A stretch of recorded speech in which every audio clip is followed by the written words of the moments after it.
Welcome back. So this video is going to be around my latest blood test results, and these were taken at the beginning of January 2020. So I started my ketogenic journey in March of 2017, so it's been nearly 3 years, and I've been consistently taking blood tests every 3 to 6 months just to keep an eye on things, because although I'm feeling and performing at my peak currently, potentially there will be a point where my health does start to decline, and I would hope that I'll be able to find that before it happens and then adjust the diet if required.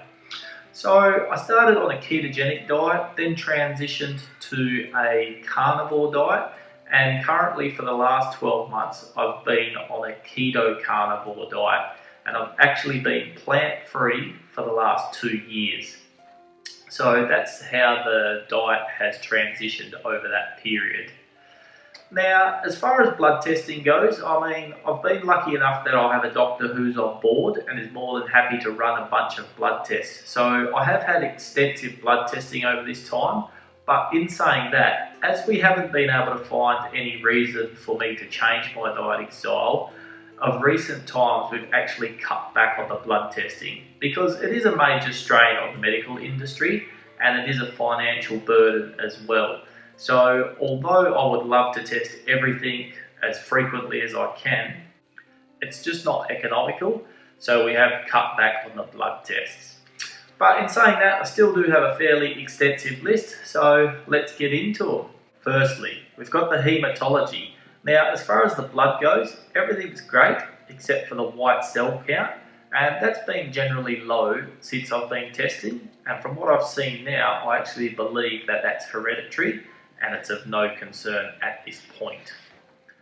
Then, we've got the hemoglobin A1C, which is a 3-month average of your blood glucose, and once again, that's well within the normal range, so no concerns there. Now, we've got the liver function. Once again, everything's well within the normal range and there's no concerns there.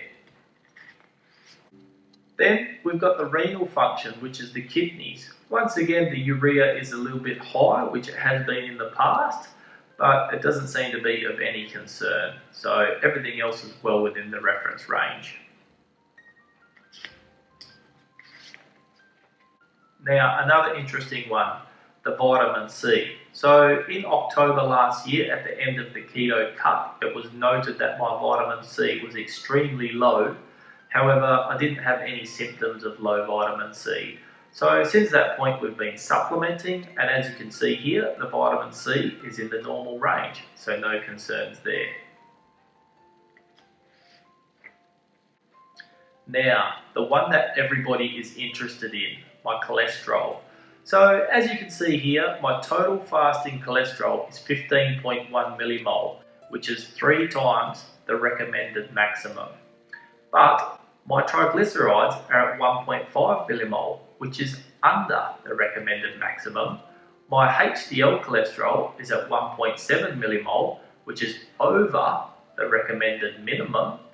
And my LDL is 12.7 millimole, which is 4 times the recommended maximum.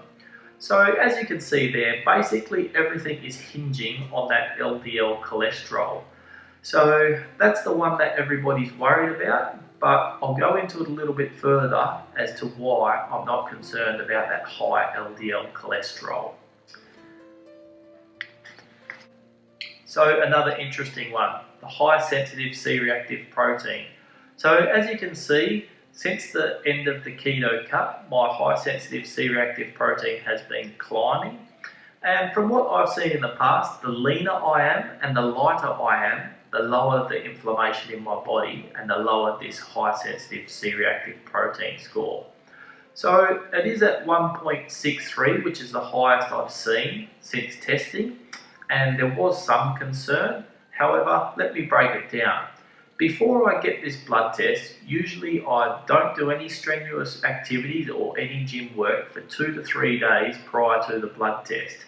But as I was prepping for a powerlifting competition for this one, I actually had a heavy leg day the day before this blood test, and at the same time I was nursing a lower back injury and a shoulder injury.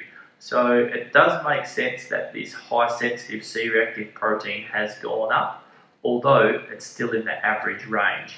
So, I mean, I'm not going to read into this one too much, but it will be interesting to see what this metric does on the next blood test.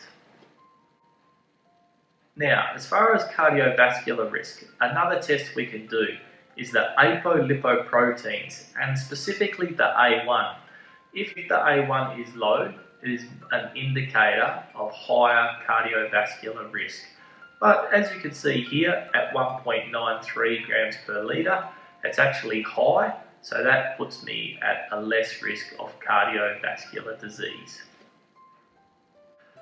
Now, so this is the reason why I'm not worried about my high cholesterol. As you can see here, the CT, coronary artery calcium score, is 0. So basically, this scan checks the arteries to see if there is any plaque buildup. And as you can see, there's 0 plaque buildup. So although my cholesterol has been 3 to 4 times the recommended conventional limit for the last 3 years, it doesn't appear to be causing an issue. Now, this is something that I will continue to monitor, because it's not to say that it won't cause an issue in the future. But from what I've seen, with a low inflammation diet, as far as keto, carnivore, or keto carnivore, then there's no reason for this cholesterol to cause an issue. And I mean, I'm living proof. From what I've seen and through my own testing, the leaner I get, the higher my cholesterol. So at my current physique, it makes sense that my cholesterol is about at 75% of where it has been in the past. So I'm not as lean as I once was, so my cholesterol has come down a little bit.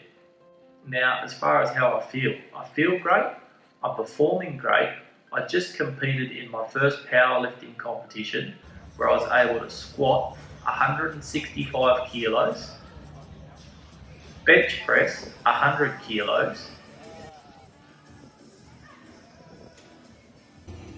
and deadlift 220 kilos. Come on, Kai, up!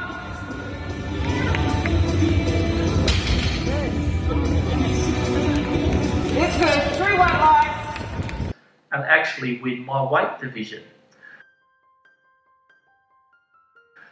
So, I mean, the blood tests are what they are. It's going to be interesting to see how the conventional way of thinking changes over the next few years, because there's just too much evidence to suggest that the old cholesterol hypotheses are actually accurate.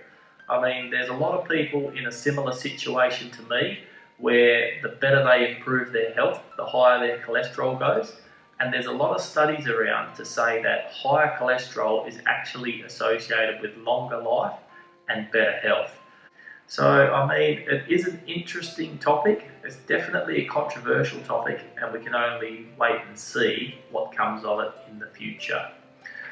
But that pretty much wraps up the in-depth analysis of my latest blood test results. And I mean, if you want to discuss things further, don't be afraid to reach out, because I'm more than happy to go into more detail if required. But until then, I hope you've enjoyed the video. I hope you've learned something. And until the next one, thanks for watching.